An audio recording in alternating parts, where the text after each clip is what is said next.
Baik, kita mulai pertemuan ini. Jadi tema yang akan kita bahas pada kesempatan malam hari ini adalah tentang peringatan arwah semua orang beriman dan juga kesempatan untuk menerima sakramen pengurapan orang sakit atau pengurapan minyak suci.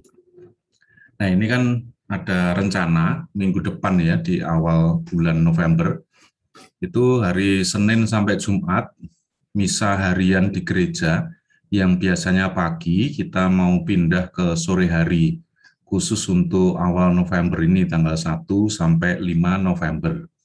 Mengapa begitu? Karena pada hari-hari itu ada sesuatu yang istimewa terutama berhubungan dengan bulan November. Bulan November ini dalam kalender liturgi adalah sebenarnya bulan terakhir. Nanti akhir kalender liturgi ini kan di akhir November itu, lalu kemudian masuk ke tahun baru liturgi, yakni minggu pertama Advent. Nah, sebagai bulan terakhir, kita ini diajak untuk mengenangkan tujuan dan garis finish kehidupan kita, dan sekaligus memohon kekuatan dari Tuhan. Nah, itu. Maka bulan November ini secara istimewa kita semua diajak untuk menyadari bahwa kita ini seperti berlomba lari dan kita pada saat masing-masing kita akan sampai pada garis finish itu. Nah, di menjelang garis finish ini biasanya kalau lomba lari ya tenaganya sudah terkuras habis dan membutuhkan suatu semangat yang lebih kuat supaya kita benar-benar sampai pada garis finish itu. Nah, keistimewaan bulan November ini mau kita rayakan di minggu pertama November ini. Tanggal 1 November itu bersama gereja kita merayakannya sebagai hari raya semua orang kudus. Lalu dekat dengan itu tanggal 2 November adalah peringatan arwah semua orang beriman. Dan kemudian tanggal 3 sampai 5 November itu kita memberikan kesempatan siapa yang mau menerima sakramen pengurapan minyak suci. Nah, kalau hari raya semua orang kudus ini kan mengacu kepada mereka anggota gereja yang sudah jaya, yang sudah berada dalam keadaan mulia.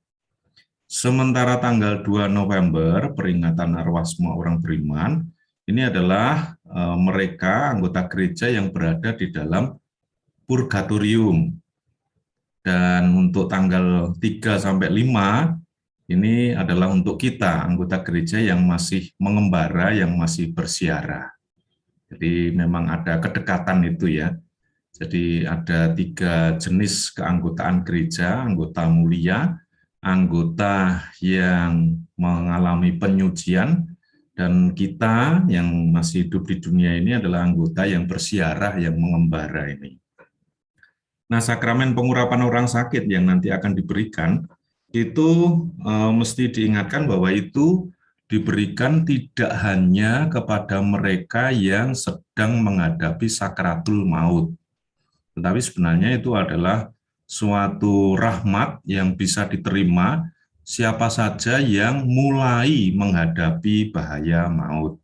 Mulai menghadapi bahaya maut itu misalnya itu usia lanjut, atau mereka yang sedang sakit berat, atau yang sedang masuk ke dalam tindakan medis yang besar, operasi besar misalnya ya, atau juga mereka yang mendapatkan tugas-tugas berbahaya.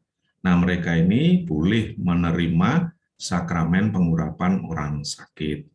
Nah, dalam kesempatan pada malam ini kita akan melihat 2 tema itu, peringatan arwah semua orang beriman, dan kemudian sakramen pengurapan minyak suci. Pertama-tama perlu diingatkan kembali pemahaman tentang peristiwa kematian di dalam gereja kita. Jadi ada tahapan setelah kematian itu ya. Tahapannya adalah pengadilan, 2 jenis pengadilan. Jadi setiap orang yang meninggal dunia, pertama-tama dia langsung masuk ke dalam pengadilan personal. Kalau pengadilan terakhir itu pengadilan semuanya di hadapan hakim agung. Tapi untuk pengadilan personal ini setiap orang yang meninggal langsung menghadapi hakim agung. Nah, di dalam pengadilan personal yang seketika langsung dialami oleh orang yang meninggal, dia istilahnya kira-kira dinilai atau dievaluasi atau kemudian diajak ngobrol begitu ya, kita bisa membayangkan, mengimajinasikan bagaimana nanti, tetapi itu adalah pengadilan personal.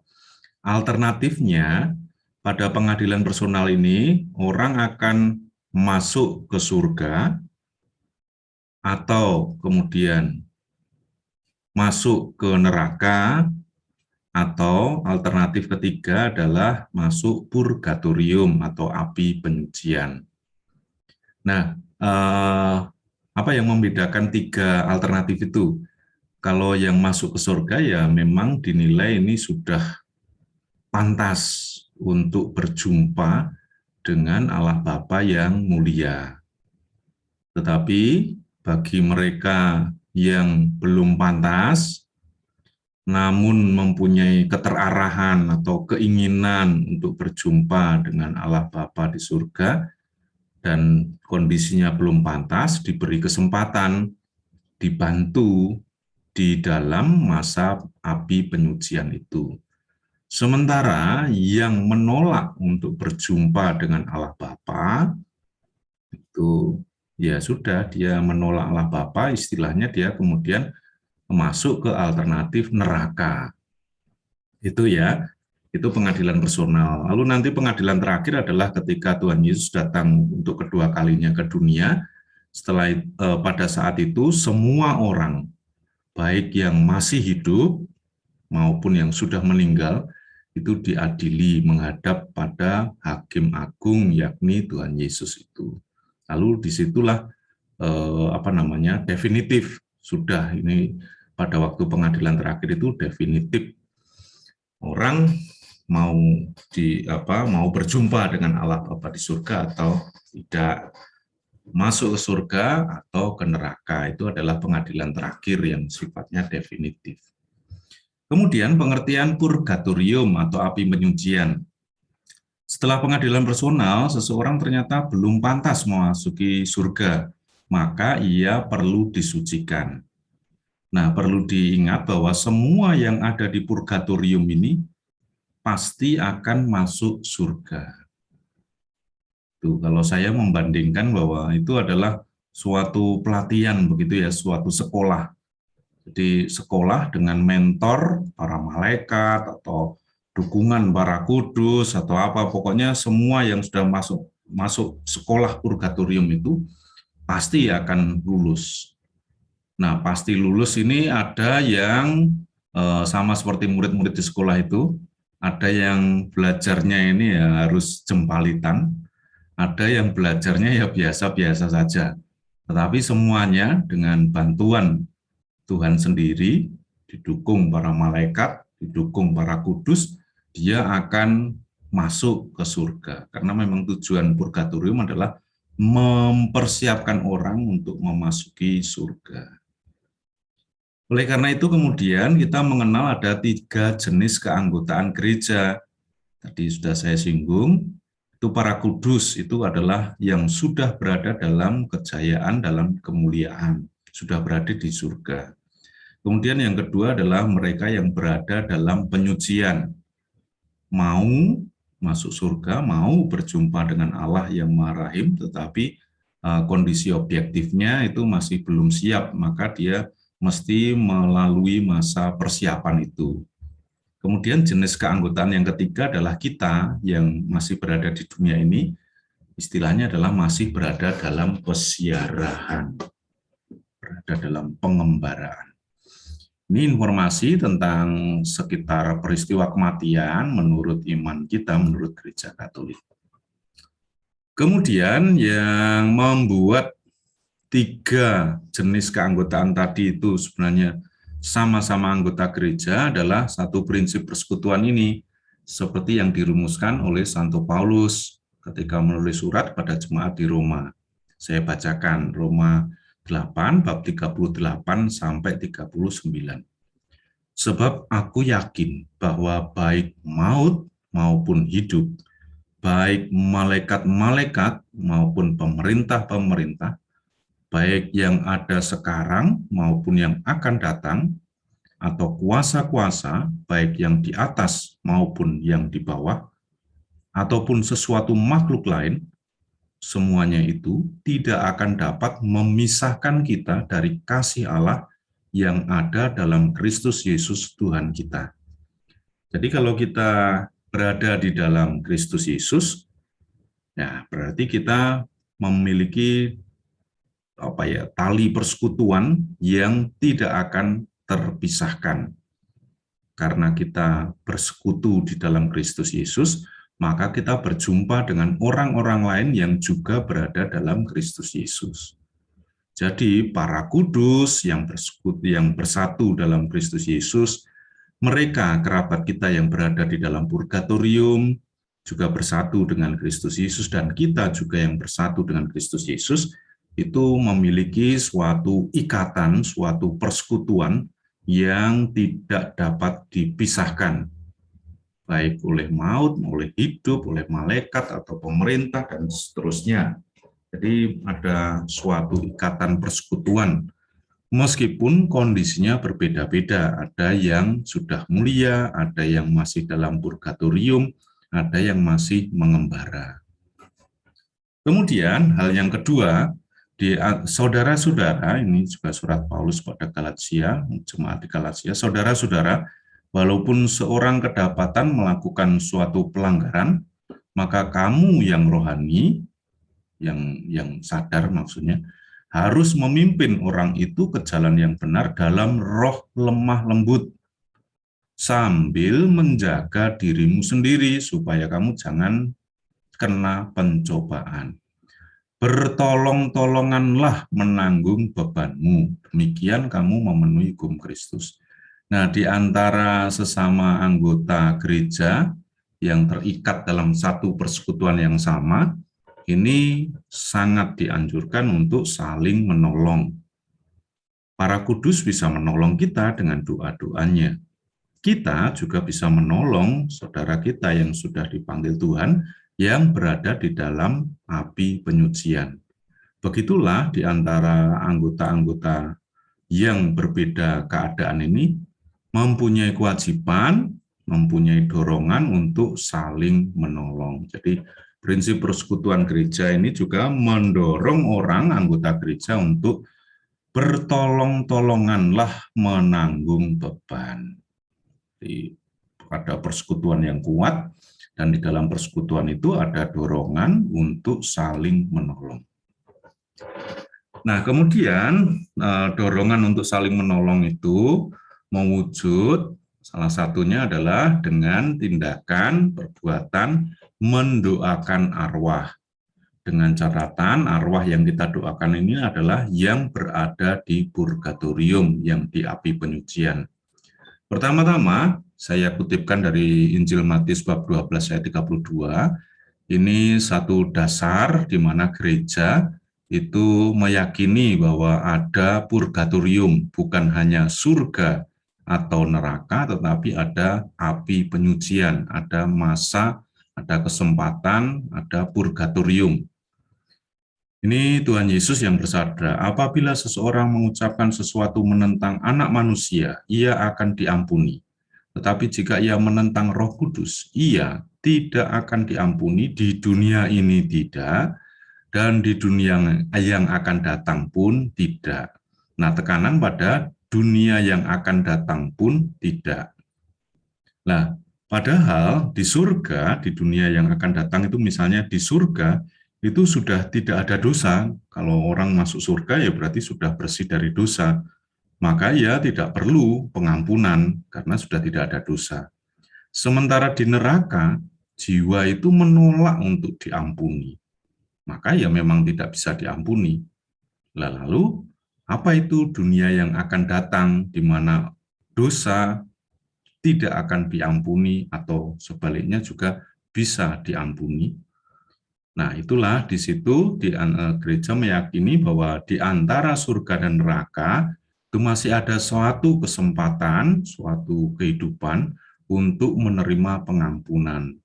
Nah, itu disebut sebagai api penyucian atau masa untuk disucikan. Itu istilahnya adalah purgatorium. Jadi berdasar sabda Tuhan Yesus sendiri, gereja meyakini bahwa ada masa, ada kesempatan yang kemudian diberi istilah api penyucian, api yang memurnikan, yang membuat orang, jiwa orang menjadi suci. Dan dengan demikian, kalau sudah menjadi suci, maka dia boleh masuk ke surga.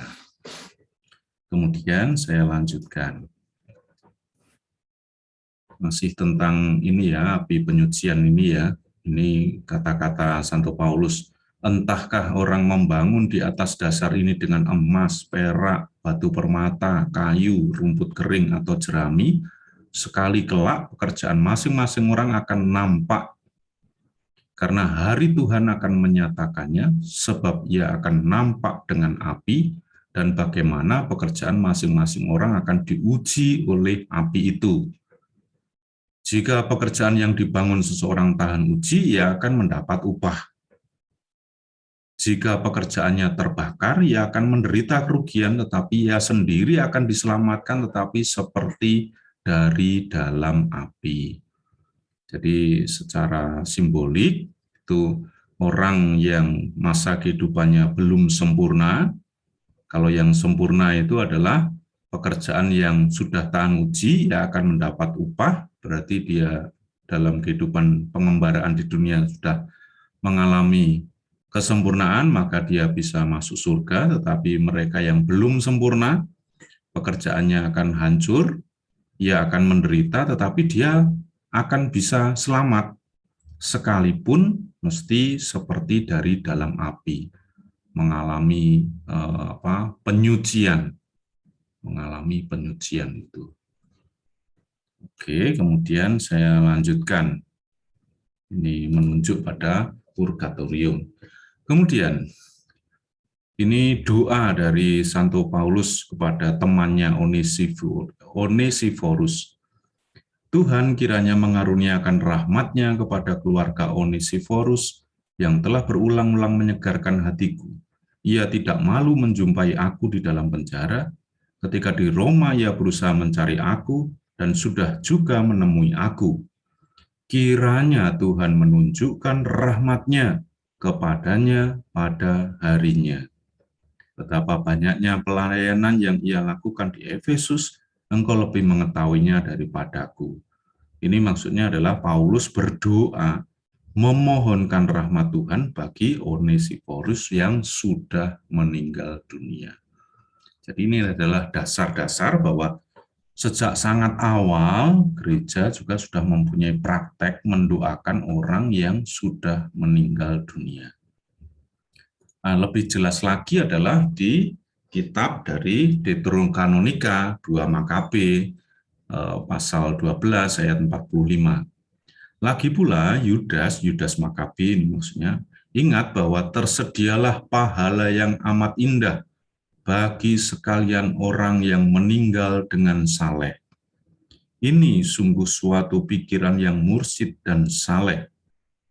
Dari sebab itu, maka disuruhnyalah mengadakan kurban penebus salah untuk semua orang yang sudah mati itu, supaya mereka dilepaskan dari dosa mereka. Jadi dari kitab Deuterokanonika ini kita dapat menemukan suatu ayat yang amat jelas yang mendasari praktek kesalehan mendoakan arwah di dalam misa. Jadi mengadakan kurban penebus salah supaya mereka yang sudah meninggal itu dilepaskan dari dosa-dosa mereka. Itu tentang kematian dan kemudian purgatorium yang maksudnya menjadi konteks ketika kita memperingati atau mendoakan arwah semua orang beriman yang nanti akan kita langsungkan pada tanggal 2 November. Kemudian tema yang kedua, tanggal 3 sampai 5 November kita memberi kesempatan untuk mereka yang mau menerima sakramen orang sakit. Ini saya sampaikan buah dari sakramen orang sakit. Sakramen ini merupakan suatu anugerah khusus dari Roh Kudus bagi mereka yang sedang sakit. Anugerah itu mewujud di dalam suatu kekuatan, ketenangan, dan kebesaran hati ketika menghadapi kesulitan-kesulitan yang berkait dengan penyakit ataupun kelemahan-kelemahan karena usia lanjut. Jadi seringkali orang yang mengalami penyakit atau keterbatasan itu panik, mengalami kehilangan kepercayaan diri. Nah, anugerah yang bisa diharapkan dari penerimaan sakramen orang sakit ini adalah karena bantuan dari Roh Kudus, ia dapat menemukan kembali kekuatannya, ketenangannya, dan kebesaran hatinya, sehingga dapat menghadapi kesulitan dan keterbatasan itu dengan lebih tenang, tidak panik lagi. Anugerah khusus dari Roh Kudus itu juga dapat memperbarui iman dan pengharapan orang yang sedang sakit itu, sehingga tidak berkecil hati atau tidak lagi dicengkeram oleh ketakutan menghadapi kematian. Kemudian buah berikutnya adalah anugerah ini dapat mendatangkan pengampunan dosa, penyembuhan jiwa, dan dapat juga, bila sesuai dengan kehendak Allah, membawa pada penyembuhan fisik. Jadi itu anugerah yang diberikan oleh Roh Kudus melalui sakramen orang sakit ini. Anugerah-anugerah ini adalah yang dialami oleh gereja di sepanjang sejarahnya. Jadi dalam sejarah gereja ketika orang menerima sakramen orang sakit itu dapat memperoleh buah-buah atau anugerah, salah satu yang disebutkan di antaranya ini, menemukan kekuatannya atau ketenangannya, kebesaran hatinya, lalu bisa merelativir rasa takut menghadapi kematian, atau bahkan juga itu dapat mengalami suatu anugerah kesembuhan fisik. Kemudian buah berikutnya adalah dengan menerima sakramen orang sakit ini, orang yang sedang sakit itu mengalami persatuan dengan sengsara Kristus. Nah, kita tahu sengsara Kristus itu sebenarnya adalah suatu pilihan dari Kristus sendiri. Dia, Kristus itu tidak berdosa, tetapi harus menderita sengsara, dan sengsaranya itu ditanggung supaya orang lain yang berdosa yang seharusnya dihukum dengan kesengsaraan itu, orang-orang itu dibebaskan karena hukumannya, kesengsaraannya itu sudah diambil oleh Kristus yang tidak berdosa. Nah, orang-orang yang menerima sakramen orang sakit ini dapat bersatu dengan misi Kristus itu.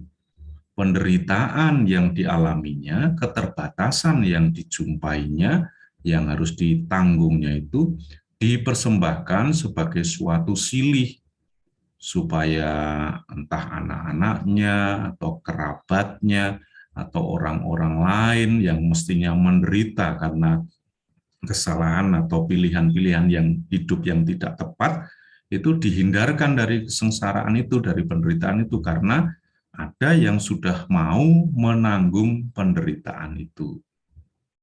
Bersatu dengan Kristus yang mempersembahkan penderitaan sebagai silih bagi orang lain. Istilahnya adalah redemptive suffering. Sengsara yang menyelamatkan. Dia, Kristus, yang menanggung sengsara, supaya orang lain yang seharusnya kena penderitaan itu dapat selamat. Tuh. Kemudian, buah dari sakramen orang sakit ini berikutnya adalah suatu yang disebut sebagai rahmat gerejani, rahmat untuk memperkuat persekutuan dalam gereja. Orang sakit yang didoakan oleh gereja melalui imam dalam persekutuan orang kudus menerima rahmat Roh Kudus, dan orang yang sakit tersebut dapat menyumbangkan rahmat yang diterimanya itu dari yaitu doa yang menguduskan gereja. Jadi dia menerima rahmat secara istimewa, lalu kalau orang sakit itu berdoa, dia ini orang yang dirahmati lalu berdoa, maka doanya itu sangat berguna bagi orang-orang yang didoakan oleh orang yang sakit yang sudah menerima sakramen orang sakit itu. Istilahnya adalah doanya lebih manjur karena dia menerima anugerah dari Roh Kudus. Kemudian yang terakhir adalah bahwa sakramen orang sakit ini dapat menjadi suatu persiapan untuk tahap terakhir perjalanannya di dunia ini, tahap terakhir pesiarannya menjelang garis finish.